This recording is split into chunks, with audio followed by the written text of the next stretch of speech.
tratamiento va a depender en realidad de, digamos, el tipo de hipotiroidismo, la severidad del hipotiroidismo. En todos los casos debemos de emplear dosis de reemplazo de hormona, digamos, tiroidea. En el cuadro siguiente vamos a ver las dosis de las hormonas tiroideas denominadas levotiroxina según la edad y más o menos haciendo un cálculo de acuerdo al kilo de peso por día. Recuerden que esta medicación se da en microgramos y hay presentaciones de las tabletas desde 25 hasta 150 o 200 microgramos. Por ejemplo, si es un recién nacido que tiene menos de 6 meses, se da entre 10 y 15 microgramos por kilo al día. Si es una persona adulta, se comienza de 1 a 2 microgramos por kilo al día. Sin embargo, debemos de tomar en cuenta un aspecto que tiene que ver con el tipo de hipotiroidismo. Si es un paciente con hipotiroidismo secundario asociado a un hipopituitarismo, siempre se comienza por una dosis baja, sobre todo si el paciente es mayor de edad. Estamos hablando de 65 años para arriba. Se empieza con 50 microgramos. Si es un paciente joven donde no hay riesgo de insuficiencia suprarrenal, se comienza con dosis de 50 microgramos. Una causa de descompensación es el denominado coma mixedematoso. Es una complicación severa del hipotiroidismo, donde hay anormalidad de múltiples órganos y progresivo deterioro del sensorio, que es la manifestación cardinal. El primer caso fue descrito pues hace mucho tiempo en Londres. El 80% de los pacientes hipotiroideos que llegan a coma mixedematoso se ve más en mujeres y mayores de 60 años. Y lo que es, digamos, característico es que el clima, es decir, el medio ambiente, juega un rol, digamos, negativo para estos pacientes, ya que más del 90% de los pacientes que tienen coma mixedematoso se presentan en invierno. No es muy frecuente, por eso es que en la literatura, en las revisiones, no hay estudios de más de 400 casos. La prevalencia es desconocida. El problema del coma mixedematoso es que es letal. Si no se hace un diagnóstico temprano, el paciente puede fallecer. Aún así, con el avance de, digamos, la medicina, la terapia intensiva y el diagnóstico temprano, la mortalidad, menos mal que se reduce hasta un 25%. En los 2 últimos años, por ejemplo, en el hospital Loaiza, se han presentado 8 pacientes con coma mixedematosos, pero solamente sobrevivieron 3 luego del manejo en la unidad de cuidados intensivos. En el hospital 2 de Mayo, desde 2006 a 2009, 6 pacientes con coma mixedematoso, 3 varones y 3 mujeres, pero solamente 2 sobrevivieron al coma mixedematoso. Entonces, el coma mixedematoso es un hipotiroidismo severo de larga evolución no tratado. Los síntomas son los clásicos que vemos en el hipotiroidismo, pero fundamentalmente son fatiga, constipación, el paciente se hincha, intolerancia al frío, la voz es ronca, cabello seco, piel fría. Antecedentes, la administración de yodo 131 posterior a una cirugía o un Hashimoto no tratado.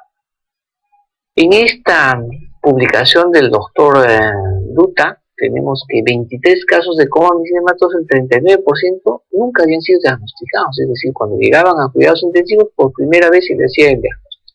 Es importante recalcar que la mayoría muere por infección sobreagregada.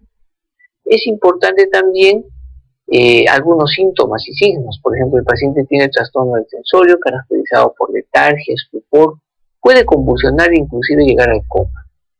Un síntoma importante es la hipotermia, fuera de que el paciente tiene problemas cardiovasculares, cardiomegalia, disminución de la contracción cardíaca, bradicardia y derrame pericárdico, hipoventilación alveolar, derrame pulmonar y disnea.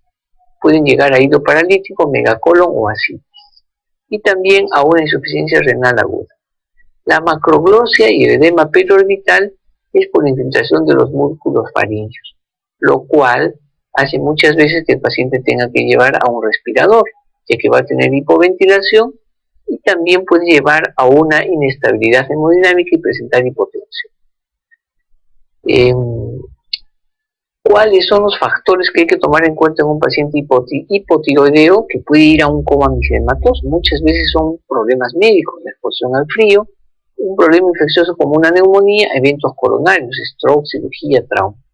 El uso también de medicamentos anestésicos, barbitúricos, diuréticos, fenitoína, rifampicina o amiodarona. ¿Qué disturbios se ven en el coma misedematoso que pueden agravar a un paciente? Que presentan hipoglicemia, hiponatremia, acidosis, hipoxemia, hipercapnia, hipercalcemia y hacen una especie de secreción inadecuada de hormona antidiurética.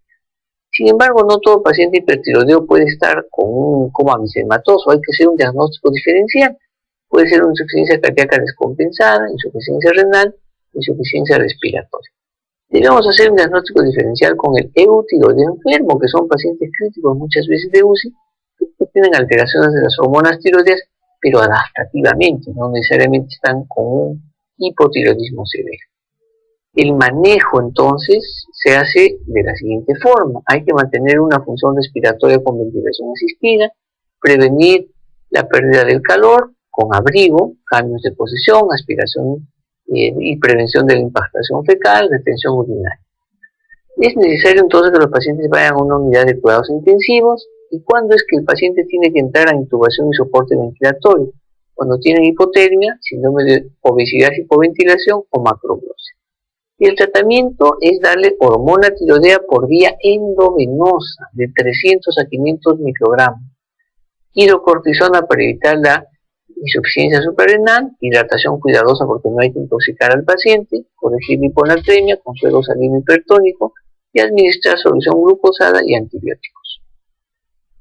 Los factores predictores de mortalidad: a mayor edad y diagnóstico tardío, la probabilidad de muerte es mayor. También si tiene complicaciones cardíacas como bradicardia o hipotensión. También si el paciente necesita dosis altas, por ejemplo, administrar la T4 más de 500 microgramos o la T3 más de 75. ¿Y cuándo decimos que tiene un mal pronóstico? Después de haber iniciado esta terapia de rescate, si persiste la hipotermia. Entonces la hipotermia es importante. Si a pesar del tratamiento endovenoso el paciente puede llegar hasta 24 grados centígrados, y si persiste la bradicardia y la hipotensión arterial, la probabilidad de fallecimiento es mayor. Eso es todo en relación a lo que hemos visto al hipotiroidismo.